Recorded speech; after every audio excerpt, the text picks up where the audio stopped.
What's up, guys and gals? Welcome back. So, moving up to an 80-mile week now. What does an 80-mile week look like, broken down for middle distance runners and distance runners? Now, again, I'll also emphasize this: 80 miles a week is not your traditional volume for middle distance runners, particularly folks that are running like a mile, 800 meters, and 3K. But that said, some of the most successful people, like Peter Snell, I'll give you an example, who's an Olympic champion, double Olympic champion from New Zealand. You know, he ran the 800 meters and 1500 meters, and I think he won both. He was doing marathon volume training. He was training upwards of 100 miles per week, which that strength foundation really helped him win the Olympics in the shorter events. So I'm not saying that's kind of the norm for a lot of folks, but when I say middle distance, I generally mean people who run 800 to the mile, to the 3K, and the 5K. And with the exception of, on occasion, the 10K, but at the very least from 5K down. Okay, and then I'll show you over the whiteboard. I'll take you there in a minute. And then, so that's one 80-mile week, and then I'm going to take you to a more distance-oriented 80-mile week and show you what that looks like. And that's generally training from 10K up to the marathon. They look different. They're structured a little bit different. The format's generally the same, but the emphasis on certain days is different because it has to be. So, and I want you to see the difference between the two, just like I did with the 50-mile week, 60-mile week, and 70-mile week, all in the description down below. And by the way, if you're new to the channel, welcome. Anytime you see a video from this channel, you'll always see a bunch of videos in the description section that are relevant to this video. So whether it be fully detailed training programs or workouts galore, this video has almost 200 videos of extensive training detail. And I'm speaking from 20 years experience as a coach, learning from some of the best coaches around the world, thankfully.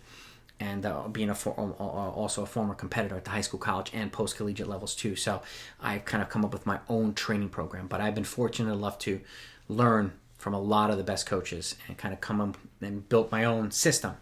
And I've used it with success with athletes from the half mile all the way up to the marathon, all levels, from beginning to upwards of elite running. So I'm also USATF certified, for those that don't know. My credential is in the channel's profile. So with that said, let's get you over here. Let's take you over to the whiteboard, okay? If you have a pen and paper and you want to jot some stuff down, feel free to. If you ever have questions, put them in the comments section down below, or questions of a more detailed nature. If you want to have a coaching discussion, or if you want personalized training, feel free to reach out to me via email, blackbeltrunningcoach@gmail.com. So feel free to do it. I'm more than happy to answer questions and help. That's what I'm here. I want to share as much knowledge as I possibly can and help as many people in the running community as I possibly can. So with that, let's get over to the middle distance side first, okay? And just as an FYI, I mean, 80 miles is about an 11.4 mile per day average. And that's a pretty robust number for middle distance folks. So I have it at 80 and slightly less. I scaled it back a little bit. Which as a coach or an athlete, you do what you feel is most appropriate. So it's easier to scale up and add certain miles than it is to have to scale back because you're getting sick or hurt.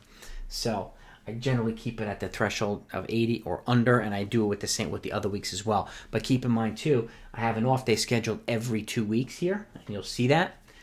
But that doesn't mean run 80 in 6 days and run 80 in 7 days, okay? The average is going to remain the same per day, because if you try to run 80 in 6 days, the average is going to go up significantly, and it's going to negate the purpose of the off day. And that's the last thing you want to do. So again, we're trying to establish patterns of consistency here. And this is a 2-week repeatable cycle, and then you could always go back and reevaluate things and see what worked after 4 weeks. And then you see if you need to make any modifications. You obviously can modify workouts, but if the emphasis is good, if the structure is good, now you have a template that you can follow, okay, or make into your own. But I want to at the very least know that this is out there. I want you to know the difference between the two, because they're not the same, okay? Similar is not the same.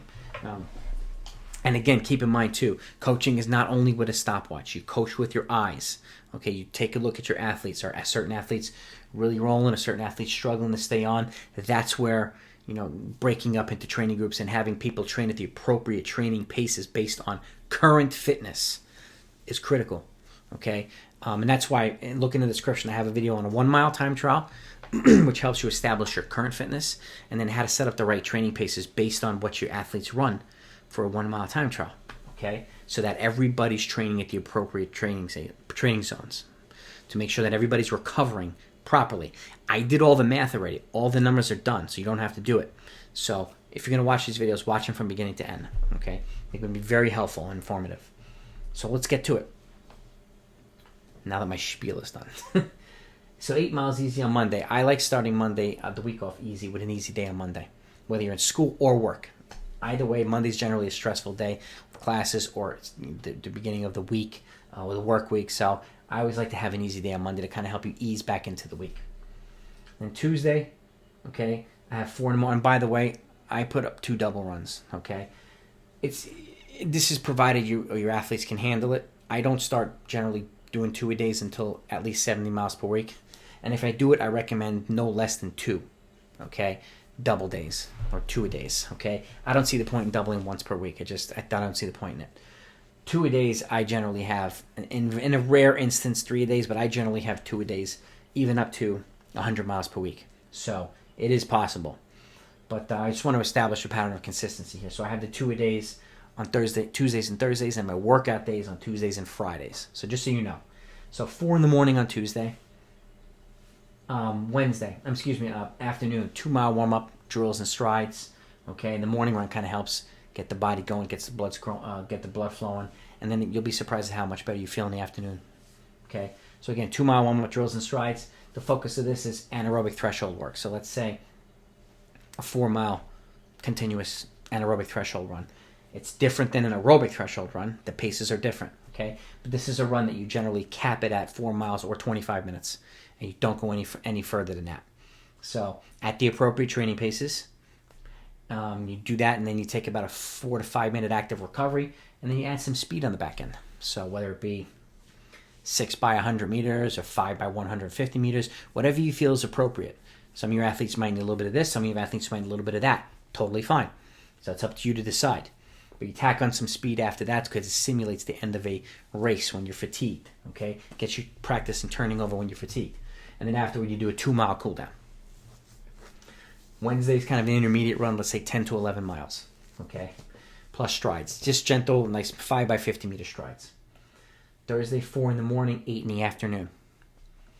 Friday, workout day again, 2-mile warm up, drills and strides.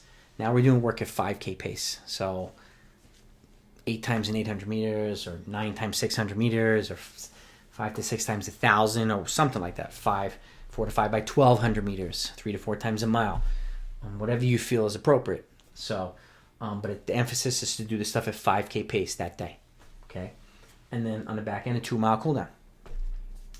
Saturday, 14 miles, or maybe 15 miles, but generally 14 miles, plus some easy, gentle strides on the back end. 6 miles easy on Sunday. Okay, so you'll always see at least 2 easy recovery days in between workouts, whether it be here or you'll see 3 on the back end. So, but there'll always be at least 2. In some cases 3. So week 2, 8 miles on Monday, nice and easy.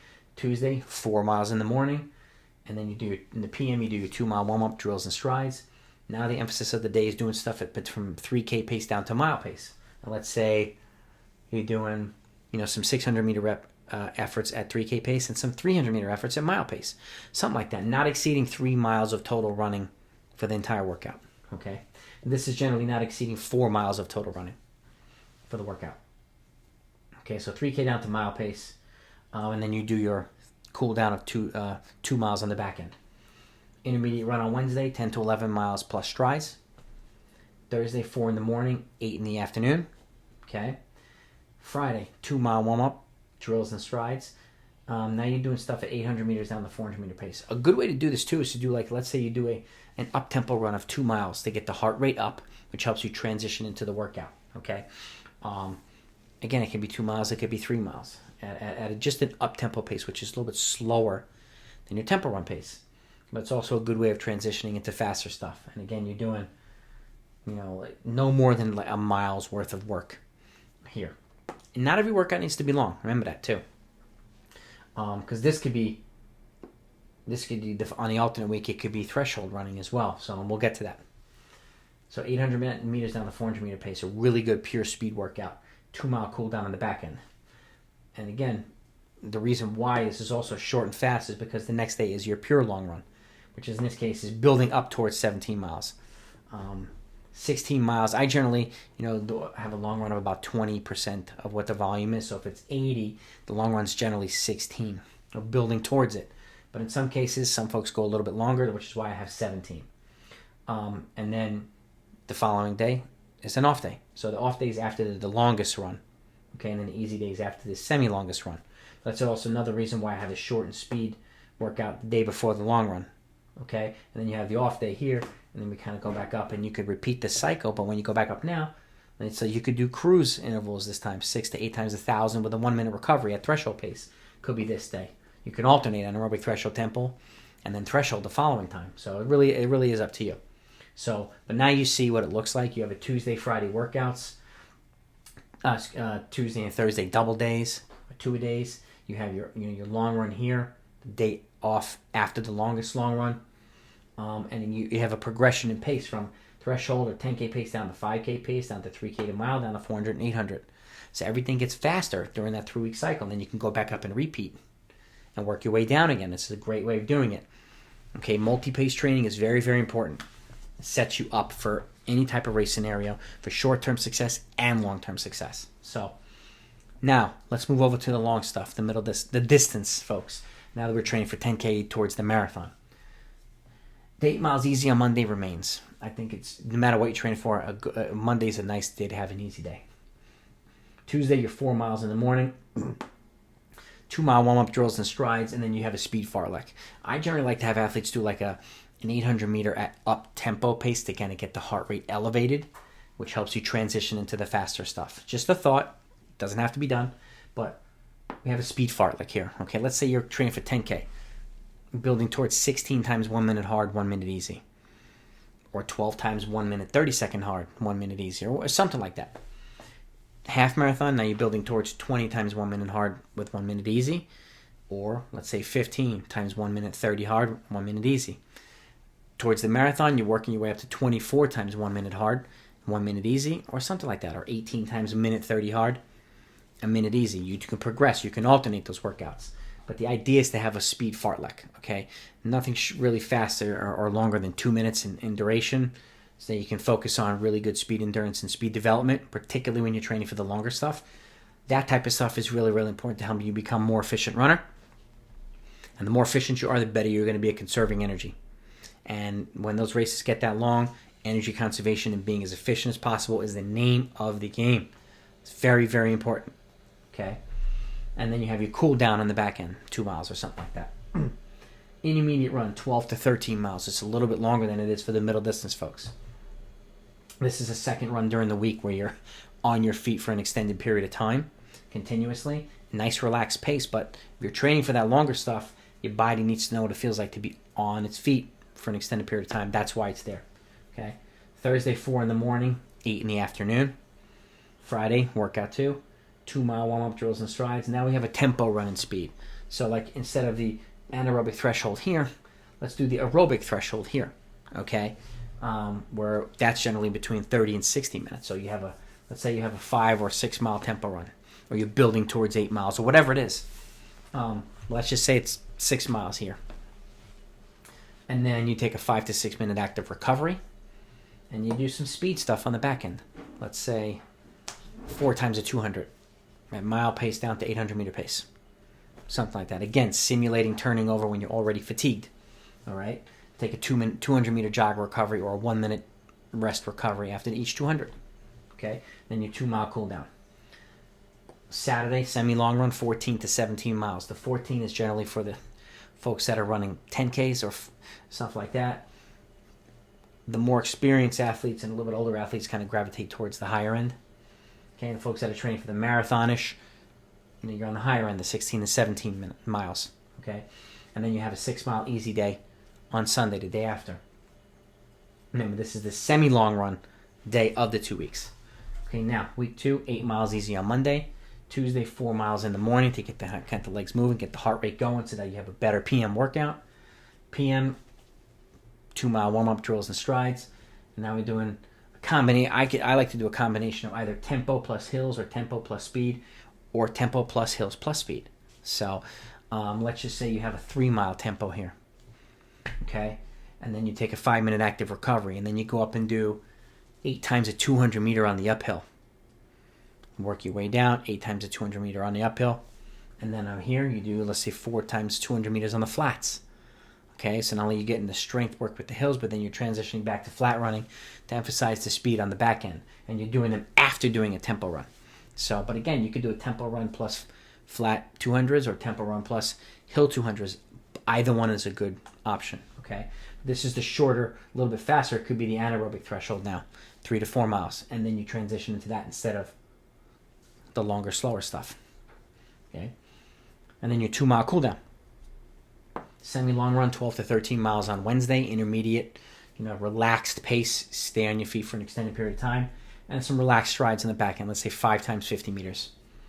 4 in the morning and 7 in the afternoon on Thursday. We cut that back because of the long run coming up. Friday's workout, 2-mile warm-up drills and strides. And now let's say we have a threshold workout. 6 times a mile with a 90-second recovery at threshold pace. Okay, that's not VO2 max pace. It's at threshold pace, completely different. Okay, and again, it's slightly faster than tempo pace, but it's slower than 5K pace. So, if you want to know the appropriate paces, take a look at the videos down below. You'll know exactly the difference between threshold and tempo, and all those things. Okay, and it's important that you know the difference between you, so you know why you're plugging in, when you're plugging in, and so on.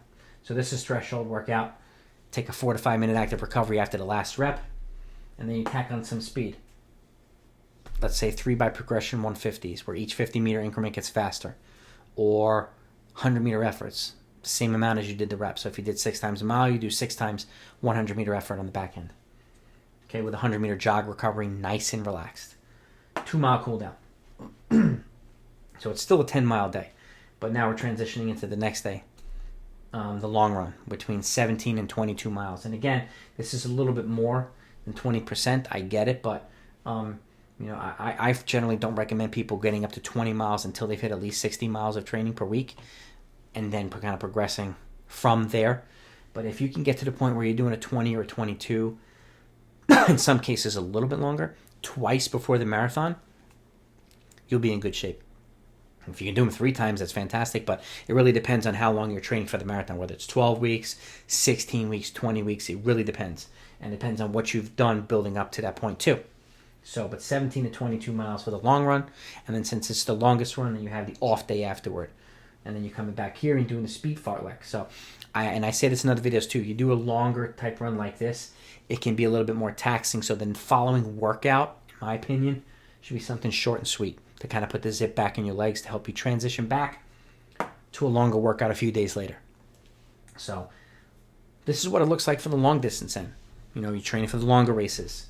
The emphasis of the workouts is slightly different. And again, there's a whole bunch of different workouts you could do. VO2 max running, you have your marathon pace runs, and all that stuff you plug in accordingly.